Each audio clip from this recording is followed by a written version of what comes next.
हमारे उद्धारकर्ता और शीघ्र आने वाले प्रभु यीशु मसीह के नाम से आप सभी लोगों को प्रेमी सलाम।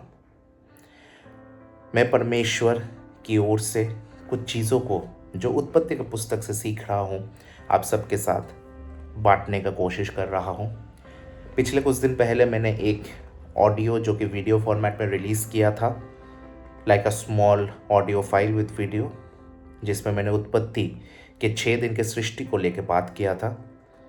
एंड उसके साथ ही मेरे पास कुछ पर्सनल कमेंट्स आए व्हाट्सएप में, जहाँ पर लोग ये पूछने लगे कि कैसे हो सकता है कि जो ईश्वर हम कहते हैं उसको कोई सृष्टि करने वाला नहीं है। The question was like this, that how is it possible that nobody created God? From where did God come into existence? सबसे पहले इसका उत्तर देने से पहले मैं एक चीज़ आप सबको कहना चाहता हूँ, और वो ये है कि there is a quality of God that is called as God is transcendent. Transcendent शब्द का मतलब है कि जो हमारे सोच और समझ से परे है। God is beyond our comprehension. परमेश्वर को पूरी तरीके से समझना हमारे लिए कभी भी संभव नहीं है। तो हम लोग परमेश्वर को कैसे समझते हैं? जितना प्रकाशन हमें पवित्र शास्त्र से मिलता है उसी के द्वारा हम परमेश्वर को समझ पाते हैं। ओके, बाइबल साफ रीति से बताती है कि परमेश्वर सनातन है। Our God is an eternal God. मैं वो सारे वर्सेस डिस्क्रिप्शन में दे दूंगा। परमेश्वर सनातन है। He has been existing for eternity. परमेश्वर का ना कोई आदि है और ना कोई अंत है। परमेश्वर समय की वजह से एग्जिस्टेंस में नहीं आया है, रैदर परमेश्वर ने खुद समय को एग्जिस्टेंस पे लाया है। God created the concept of time, और इस वजह से परमेश्वर समय, मैटर, ये दोनों चीज़ों से परे है, और स्पेस से भी। परमेश्वर को आप किसी जगह पे बांध नहीं सकते। So God is beyond a particular space. परमेश्वर आत्मा स्वरूप में है, तो इसीलिए हम उनको कोई मैटर में, लाइक सॉलिड, लिक्विड या गैस, कोई मैटर में हम परमेश्वर को सीमित नहीं कर सकते। So God is beyond matter, और उसके साथ ही परमेश्वर समय से भी सीमित नहीं होती है, बिकॉज गॉड इज इटर्नल। इसीलिए प्रकाशित वाक्य में परमेश्वर कहता है कि I am the alpha and I am the omega. मैं ही आदि हूं और मैं ही अंत हूं। उत्पत्ति 1:1 हम लोग क्या पढ़ते हैं? आदि में परमेश्वर ने आकाश और पृथ्वी की रचना की है। In the beginning God created the heavens and the earth. In the beginning, आदि में, शुरुआत में। So it is telling the time. Okay, तो परमेश्वर सबसे पहले किसके कंसेप्ट को लाए? The concept of time. God created heavens and the earth. परमेश्वर ने किसको बनाया? स्वर्ग और पृथ्वी को। ठीक है, so God created space and at the same time God created matter. Okay, परमेश्वर ही है जो समय को, स्पेस को और मैटर यानी कि पदार्थ को बनाने वाला है।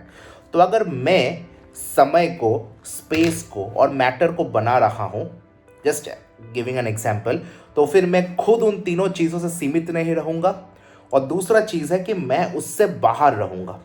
उदाहरण के तौर पे आप सबके पास एक मोबाइल फ़ोन होगा जिससे आप इस वीडियो को देख रहे होंगे। तो जिस व्यक्ति ने उस मोबाइल फ़ोन को बनाया वो उस मोबाइल फ़ोन के अंदर नहीं है। सिंपल चीज़ है। ये एयरपॉड, जिस व्यक्ति ने इस एयरपॉड को बनाया वो इस एयरपॉड के अंदर नहीं है, ऑब्वियसली, राइट। उसको इस एयरपॉड के बाहर रहना पड़ेगा, तब जाके इस चीज़ को वो बना सकता है। आप कोई ड्राइंग बनाते हैं, किसी बच्चे को आप एक ड्राइंग में बना रहे हैं, तो आप उस ड्राइंग के अंदर नहीं हैं, आप बाहर से हैं, इसीलिए यू कैन मेक इट। मैं इन बातों को बार बार इसीलिए बता रहा हूं ताकि लोग इस चीज़ को समझ पाए कि जो सृष्टि करता है वो कभी भी सृष्टि में सीमित नहीं रह सकता है। The creator can not stay limited in his own creation. क्या क्या 3 चीज़ परमेश्वर ने क्रिएट किया? God created time, God created space and God created matter. समय को, स्पेस को मतलब जगह को, और साथ ही मैटर मतलब पदार्थ को बनाया परमेश्वर ने। तो इस वजह से परमेश्वर खुद समय से परे हैं। परमेश्वर किसी भी पदार्थ में वो बांध नहीं सकते, क्योंकि ईश्वर आत्मा रूप में है, यूहन्ना 4:24 में लिखा हुआ है। और साथ ही परमेश्वर को हम किसी जगह में सीमित नहीं रख सकते हैं, which is the reason why we call that God is eternal. परमेश्वर सनातन है। तो इस वजह से ये जो प्रश्न है कि परमेश्वर का सृष्टि कैसे हुआ, ये प्रश्न ही गलत हो जाता है, क्योंकि जो सनातन है उसका सृष्टि हो नहीं सकता है। God is the maximally supreme being, ये मैंने क्लास में सीखा था। God is the maximally supreme being, मतलब आप किसी भी मापदंड को लीजिए, उसमें जो सबसे ऊंचा दर्जा है वो परमेश्वर का होता है। आप धार्मिकता को लीजिए, सबसे ज्यादा धार्मिक कौन है? परमेश्वर है। आप पवित्रता को लीजिए, सबसे ज्यादा पवित्र कौन है? परमेश्वर है। आप गुडनेस, उत्तम गुण को लीजिए, सर्वोत्तम कौन है? परमेश्वर है। तो हर एक चीज का जो सुप्रीम मापदंड होता है वो परमेश्वर है। तो इस वजह से we cannot completely understand God, पूरी तरीके से परमेश्वर को समझ पाना बहुत मुश्किल है। इसीलिए मैं कहता हूं कि the question that God has been created by someone is utterly a vague concept. तो इस वजह से ये प्रश्न वैलिड नहीं है। अब बहुत सारे लोग शायद इस प्रश्न को सुन के ऐसा बोलेंगे कि पर यीशु मसीह वो तो इंसान स्वरूप पे आए थे। ये जनरली त्रिएक परमेश्वर का कंसेप्ट है, लेकिन मैं फिर भी समझाने का कोशिश करता हूं।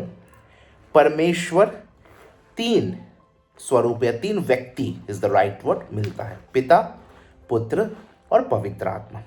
तीनों ही परमेश्वर है, साथ मिलके तीनों परमेश्वर है, लेकिन वो लोग अलग क्यों है? That is the main point, और यहीं पे आपका उत्तर मिलेगा। एक कैसे है? तीनों ईश्वर है, तीनों सनातन है। अलग कैसे है?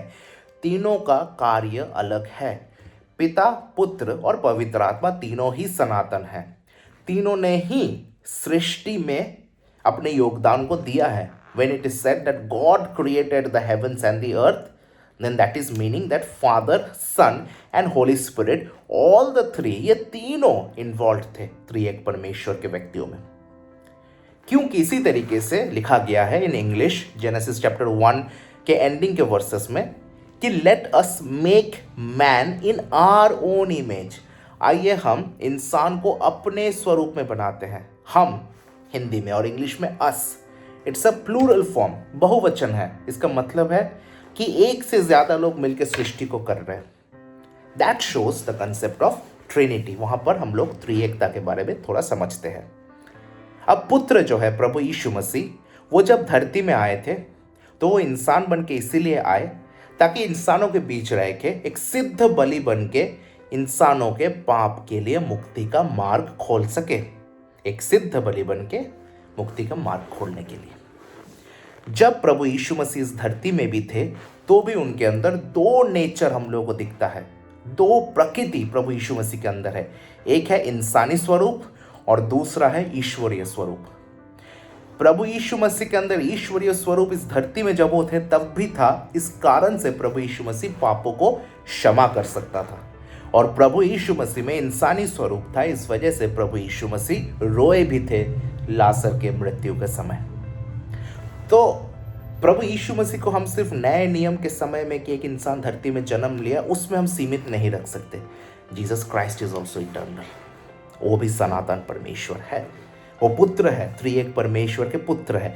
जब वो इस धरती में आए तो भविष्यवक्ताओं के भविष्यवाणी के अनुसार उनका नाम यीशु रखा गया जो कि उद्धार करता है, और साथ ही उनको मसीह बुलाया गया जो कि अभिषिक्त है। He was the anointed one. So इसीलिए प्लीज डोंट कंफ्यूज कि किस तरीके से प्रभु यीशु मसीह सनातन परमेश्वर बन गए। वो धरती में जब आए थे that was the human form, लेकिन धरती में वो 30 या 33 साल को हटा भी थे तो भी वो सनातन परमेश्वर है। उनका काम था वो 33 साल में धरती में आके सेवकाई करना एंड उसके बाद अपने प्राण को देना लोगों के लिए। That was his work. So let's not confuse that. Okay, अगर हमें परमेश्वर को रैशनली समझने का कोशिश करेंगे, we have lot of proofs in the Bible to say that Bible is reliable. ये उसका टॉपिक नहीं है, इसलिए मैं उसमें जा नहीं रहा हूँ। लेकिन रैशनली परमेश्वर को समझने से पहले ये वीडियो को सुनने वालों को मैं बस एक ही अनुरोध करूंगा, try to understand God faithfully. विश्वास के साथ परमेश्वर को समझने का कोशिश करिए, क्योंकि the definition of faith is अनदेखी वस्तुओं का प्रमाण। We believe in the things that we don't see, and that is faith. We still experience God. We still have examples. हमारे पास उदाहरण है परमेश्वर की उपस्थिति का। We have evidences कि प्रभु यीशु मसीह थे। We know the lives of the people. जो भी चीजें बाइबल में लिखी है उसको इतिहास ने सही साबित भी किया है। But at the same time, keeping all of these rational thoughts behind, एक चीज जो हम लोगों को हमेशा याद रखना है वो ये है कि let's try and have faith in the Lord. मेरा प्रार्थना आप सबके लिए यही है that you can understand God in a faithful manner, not in a rational manner. Because when we bring rationalism, जब हम रैशनलिज्म को लाते हैं तो वो डिबेट्स में जाता है, एंड उसमें भी बहुत वैलिड पॉइंट्स भले ही है, but when we go and walk with the Lord faithfully, तब जाके परमेश्वर का कार्य हम हमारे जीवन में देखते हैं। सभी लोगों को जय मसीह की। अगर आपको कोई भी कमेंट्स इस वीडियो को लेके करना है तो आप नीचे लिख सकते हैं। कोई भी चीज़ आप अपने तरीके से ऐड करना चाहते हैं, कहीं पे आपको लगा कि मैं गलत किया हूँ, तो please note it down in the comments, because I would like to rectify myself. प्रभु आप सबको आशीष दें।